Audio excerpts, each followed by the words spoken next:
Serial वसुधा के आने वाले अपकमिंग ट्रैक में अब ऐसा जबरदस्त मोड़ आने वाला है जिसकी किसी ने भी उम्मीद नहीं की थी। कहानी सिर्फ बिजनेस की नहीं रह जाएगी, बल्कि इसमें धोखा, साजिश, भावनाएं और एक ऐसा राज खुलने वाला है जो पूरे चौहान परिवार को हिला कर रख देगा। वसुधा जब अपने अचार के बिजनेस को आगे बढ़ाने के लिए बड़े मार्केट में पहुंचती है, तो उसके सपनों की उड़ान वहीं रुक जाती है। उसे लगता है कि आज उसकी मेहनत रंग लाएगी, लेकिन उसे नहीं पता होता कि समर पहले से ही उसके खिलाफ एक बहुत बड़ी चाल चल चुका है। समर ने सिर्फ दुकानदारों को पैसे नहीं दिए होते, बल्कि उसने पूरे मार्केट में यह अफवाह फैला दी होती है कि वसुधा का अचार खराब क्वालिटी का है, और अगर किसी ने उसे बेचा तो उनका अपना बिजनेस भी खतरे में पड़ सकता है। यही कारण होता है कि जैसे ही वसुधा एक दुकान से दूसरी दुकान जाती है, हर जगह उसे मना कर दिया जाता है। वसुधा बार बार कोशिश करती है, अपनी मेहनत समझाती है, अपने प्रोडक्ट की क्वालिटी दिखाने की कोशिश करती है, लेकिन हर बार उसे सिर्फ अपमान और इनकार मिलता है। धीरे धीरे उसका आत्मविश्वास टूटने लगता है। वह समझ नहीं पाती कि अचानक उसके साथ ऐसा क्यों हो रहा है। आखिरकार वह टूटकर घर लौट आती है। उसकी आंखों में आंसू होते हैं और दिल में सवाल कि क्या उसकी मेहनत सच में बेकार थी। घर पहुंचकर जब परिवार वाले उससे पूछते हैं कि क्या हुआ, तो वह रोते हुए पूरी बात बता देती है। घर में सभी लोग परेशान हो जाते हैं, लेकिन किसी को यह अंदाजा नहीं होता कि यह सब एक बड़ी साजिश का हिस्सा है। तभी अचानक वहां समर चौहान पहुंच जाता है, जैसे उसे पहले से ही पता हो कि वसुधा टूट चुकी है और यही सही समय है वार करने का। समर पूरे आत्मविश्वास के साथ वसुधा को एक ऑफर देता है। वह कहता है कि वह उसके बिजनेस को ऊंचाइयों तक ले जा सकता है, लेकिन इसके लिए उसे उसके साथ पार्टनरशिप करनी होगी। उसकी बातों में एक अजीब सा लालच और आत्मविश्वास दोनों झलकते हैं। लेकिन वसुधा का गुस्सा सातवें आसमान पर होता है। वह बिना सोचे समझे समर को घर से बाहर निकाल देती है और उसकी पार्टनरशिप को सिरे से खारिज कर देती है। समर बाहर जाते जाते एक खतरनाक मुस्कान देता है और कहता है कि यह सिर्फ शुरुआत है। वह वसुधा को आखिरी मौका देता है और चेतावनी देता है कि अगर उसने यह ऑफर नहीं माना तो उसका बिजनेस कभी नहीं चल पाएगा। यहीं से कहानी और ज्यादा खतरनाक मोड़ लेने लगती है। अब चंद्रिका सिंह चौहान इस पूरे मामले में एंट्री लेती है। वह वसुधा को अपने कमरे में बुलाती है, लेकिन उसका अंदाज समर से बिल्कुल अलग होता है। वह बहुत शांत और आत्मविश्वास से भरी हुई लगती है। चंद्रिका वसुधा को एक ऐसा ऑफर देती है जो सुनने में बिल्कुल परफेक्ट लगता है। वह कहती है कि वह वसुधा के बिजनेस में न सिर्फ निवेश करेगी, बल्कि उसे एक बड़ा ब्रांड बनाएगी। कोई टर्म्स नहीं, कोई शर्त नहीं, पूरा मुनाफा वसुधा का होगा।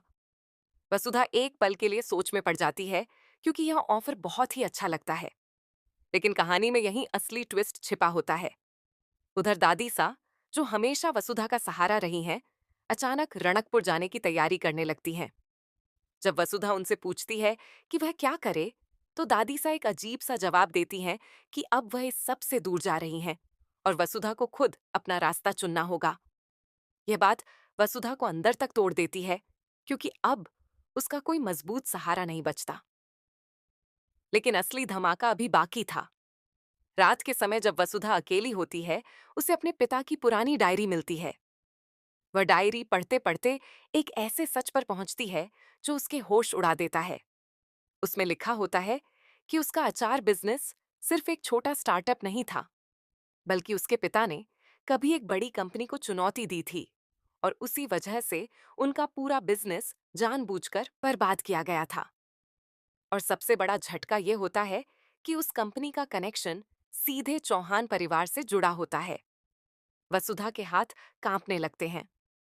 उसे समझ नहीं आता कि वह जिस चंद्रिका पर भरोसा करने जा रही थी, क्या वह उसी परिवार का हिस्सा है जिसने उसके पिता का सब कुछ छीन लिया था।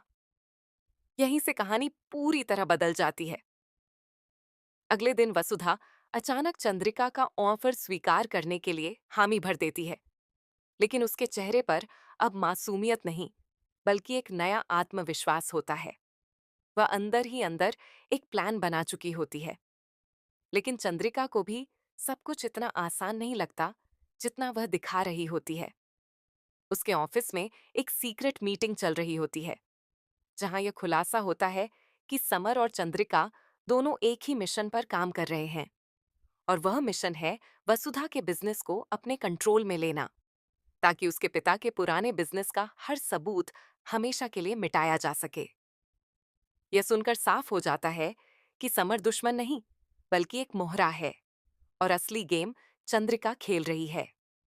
लेकिन एक और बड़ा ट्विस्ट तब आता है जब पता चलता है कि दादी सा का रणकपुर जाना कोई हार नहीं, बल्कि एक प्लान था।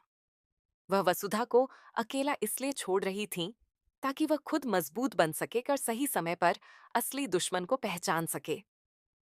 दादी सा के पास भी एक पुराना राज होता है, जिसमें वह जानती हैं कि वसुधा के पिता की मौत एक हादसा नहीं, बल्कि सोची समझी साजिश थी। अब कहानी दो रास्तों पर खड़ी होती है। एक तरफ वसुधा, जो अब अकेली नहीं, बल्कि एक नई सोच के साथ बदला लेने के लिए तैयार हो रही है। दूसरी तरफ चौहान परिवार, जो उसे अपने जाल में फंसाने की पूरी कोशिश कर रहा है। लेकिन अंतिम शॉकिंग ट्विस्ट तब आता है जब वसुधा अपने पुराने अचार के एक डिब्बे में छिपा हुआ एक छोटा सा चिप पाती है। उस चिप में उसके पिता की आखिरी रिकॉर्डिंग होती है, जिसमें वह साफ साफ बताते हैं कि उनके बिजनेस को बर्बाद करने वाला कोई और नहीं, बल्कि परिवार के अंदर का ही कोई करीबी